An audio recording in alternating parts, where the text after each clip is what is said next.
Mianatra eo an-tongotry Jesosy isan'andro.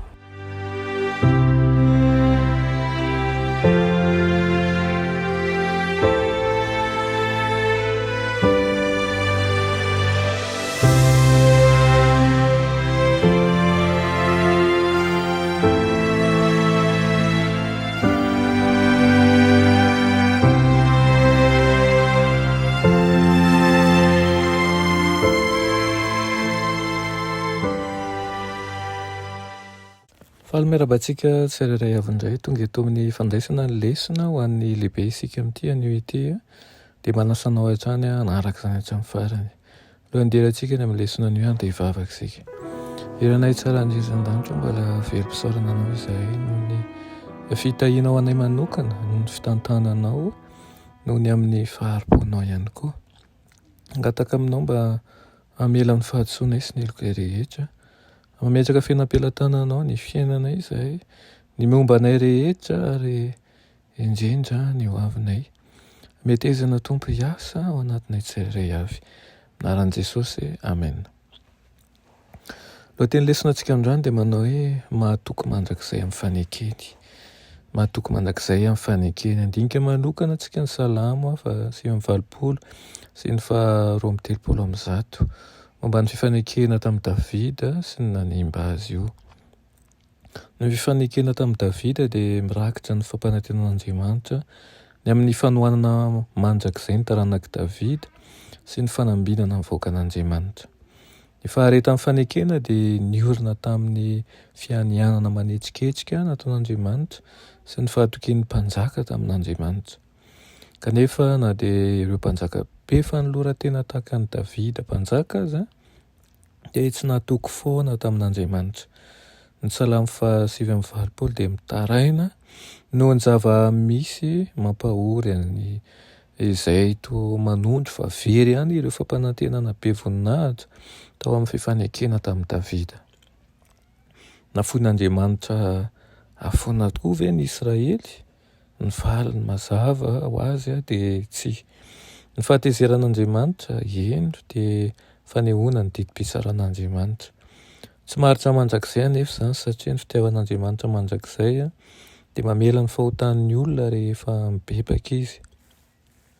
Na izany aza, na dia maharitra azy izany dia lehibe ny tsy fahafampon'Andriamanitra amin'ny olony diso. Tsapan'ny olona ny voka-dratsiny tsy fankatoavany ary tsapany ny halehiben'ny fahotany. Kanefa manontany izy ireo hoe mandra-pahoviana, manidina ny toetra mandalo ny fahatezeran'Andriamanitra. Ny fanantenana no havaozina dia mipoitra avy amin'ny toko vaovao momba ny fahatokinan'Andriamanitra mba hatsiaro ny fahasoavany.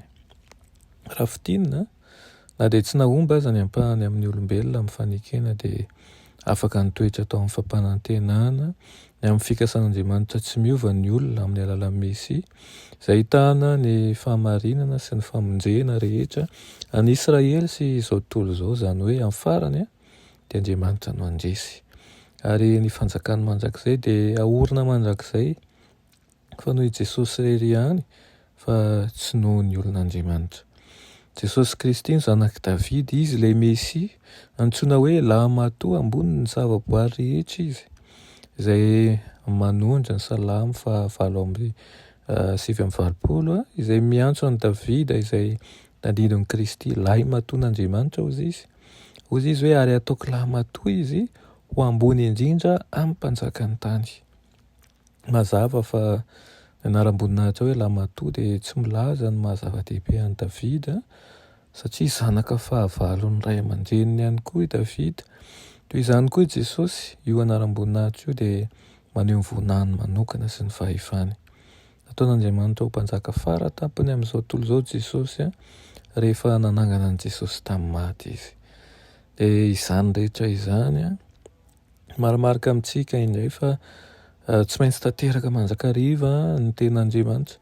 Eo ihany koa ny fitiavan'Andriamanitra izay tsy lanay mamina, eny fa na dia misy ny fanekena izay ataontsika amin'Andriamanitra tahaka ny Davida sy ireo mpanompo ny tany aloha dia mety misy ny fiviliantsika amin'izany fanekena zany kanefa izao ny tsaroa vonana indray tsika mandrakariva Kristy.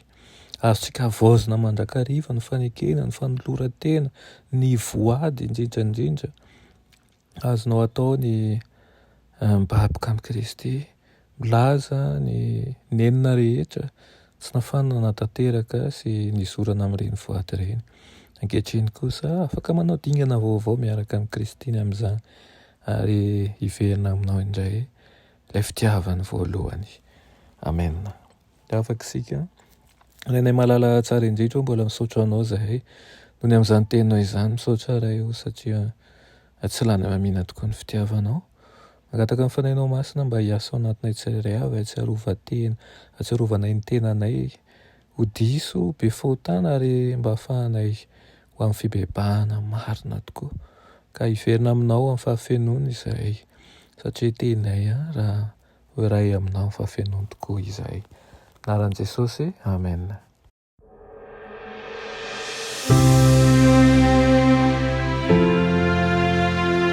Mianatra eo an-tongotra Jesosy isan'andro.